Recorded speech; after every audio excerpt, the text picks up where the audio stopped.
In order for other boats to win, the usual scenario has been it had to be at the expense of the Miss Budweiser. Something had to happen to them. Well, something did happen to them, but it was racing luck, not horsepower that happened to them. It wasn't an accident. It wasn't something that took the boat out. It was racing luck, and everybody has to contend with good old racing luck.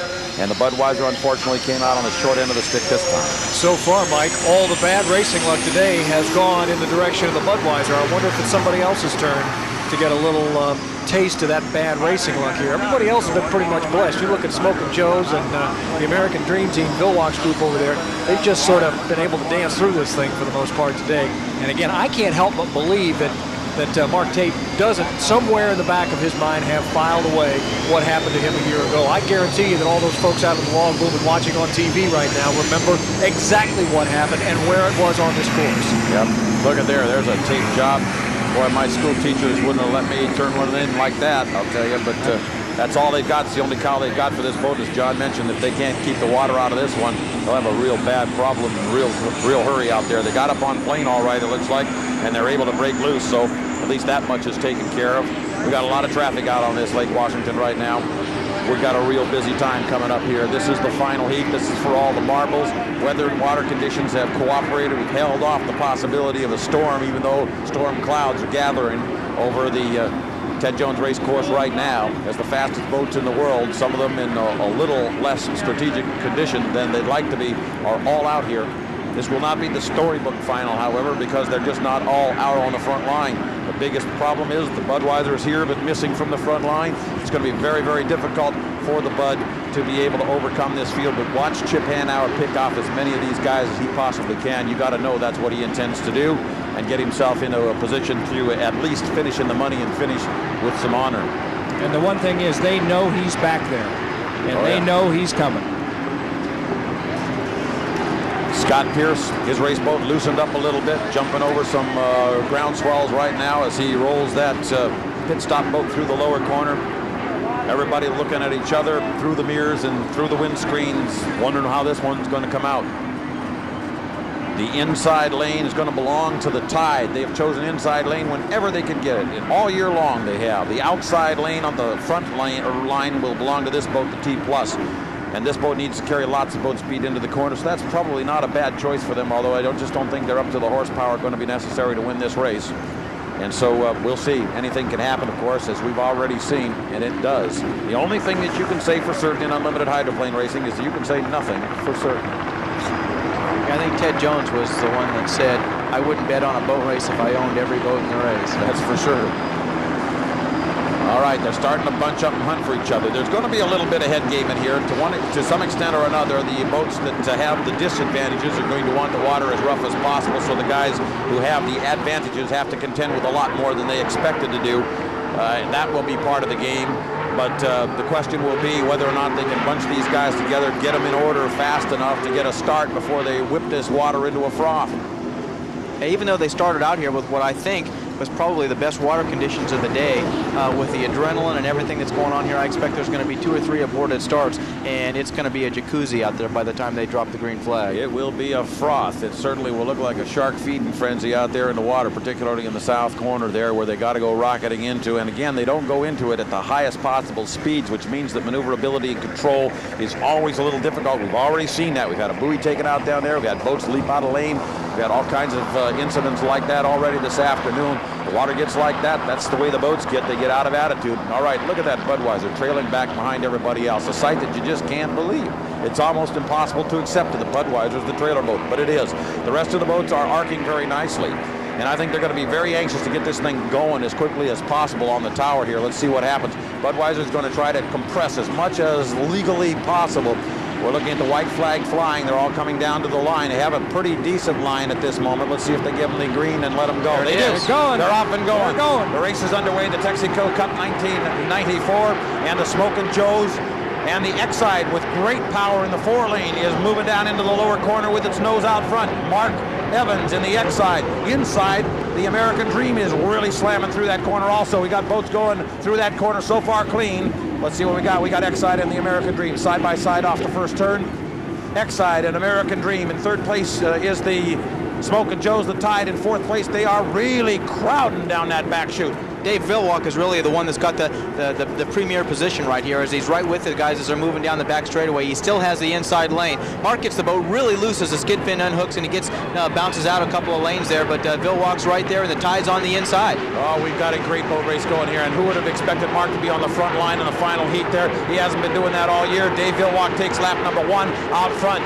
In the Performance Mortgage Sunset Chevrolet American Dream. Second place, Exide. Third place, it is the Tide. Fourth place, it is the T Plus. Somewhere in there, of course, oh, there he is. In third place, actually battling for third, it is the Smokin' Joe's. He's still in that battle over there. He's not out of it by any stretch. He's back here, he's in the 6th position, coming just through the turn right there. There he just is, inside yes. of Scott Pierce, yeah. Yes, now we do see him. Okay, for a moment there. We will have that head-to-head race with Chip Hanover, He I'm afraid. will, but not where he wanted to be at all. For some reason, the Smokin' Joe's just doesn't look competitive right now. But look at this. Pulling away in this final heat. It's the American Dream. Pulling away is Dave Villwalk, slamming really through rough. that north corner. Big bounces. Driving the race of his life. Fred Leland on the dock. Can't believe his boat is winning out here in Seattle. End of lap number 2. Dave Villwalk is pulling away. It is the Exide in second place, but some distance back. The Tide in third, some distance back. It is the T Plus in fourth, some distance back. It is the Smokin' Joe's, unable to give chase.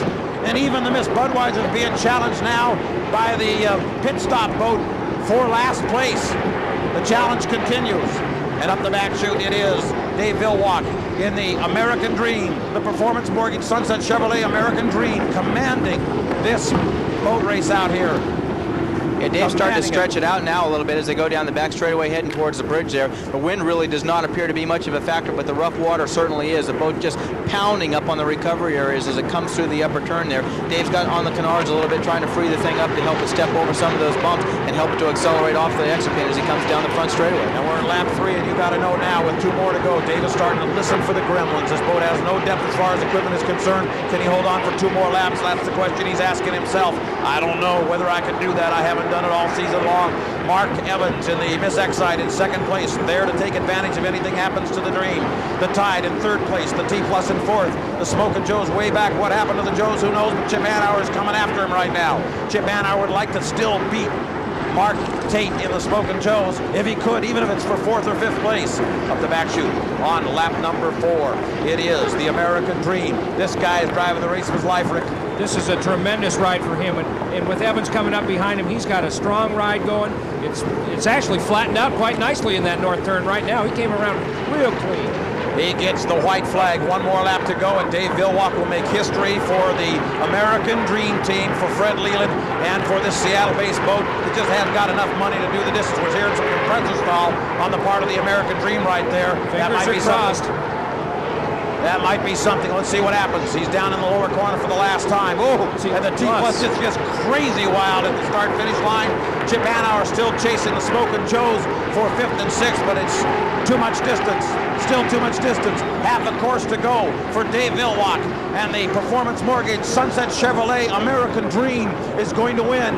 And it will be Fred Leland's first victory. It'll be only the second one for Dave Villwalk. It'll be this team's very first victory. And yes, ladies and gentlemen, it'll be Fred Leland's team winning this race. The guy you used to laugh at, better not laugh anymore. Mark Evans is giving chase on the inside. He's making a shot. He's going to take a shot at it. The checkered flag is out. Who's going to be? It will be the American Dream winning the race with Mark Evans in the Exide second. What a finish. Oh, my. Third place, the Tide.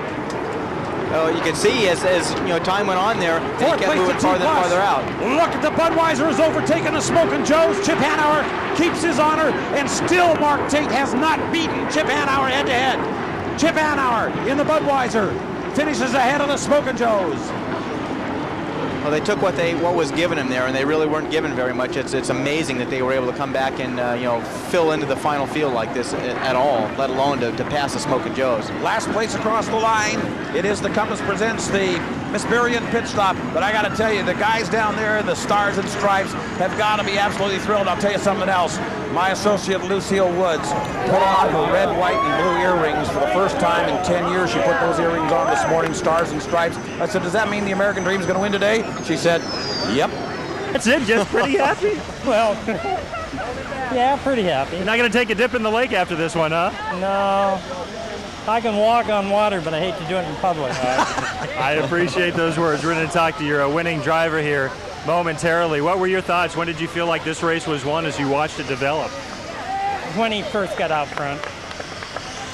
All right, we'll enjoy the celebration. We're going to hook up with David. If we can get a shot, there is some damage to the back of the boat, which apparently occurred in this championship heat, and we'll ask David if he has any idea when that occurred as he gets his helmet off, and he's going to celebrate his second career victory as an unlimited driver, the first for this team, and of course the first, as we mentioned, for Fred Leland. Dave Villwalk, a perfect day on Lake Washington. Here he comes. David, step on up. Congratulations. We'll let you get to your team momentarily. 4 heats, 4 wins, your second career win. Obviously the highlight of your racing career. Oh, it is sure. You know, and we had to get Sunset Chevrolet to come back to do it. You know, they helped us get here, and Performance Mortgage. We couldn't have done it without them. They got us here. Fred Leland's invested his whole life, and Jackie, you know, to get this boat and team put together. A lot of volunteers throughout the area here that work day in and day out to get this boat here and to make it as good as it is. And I'm just so proud for everybody, you know, concerned.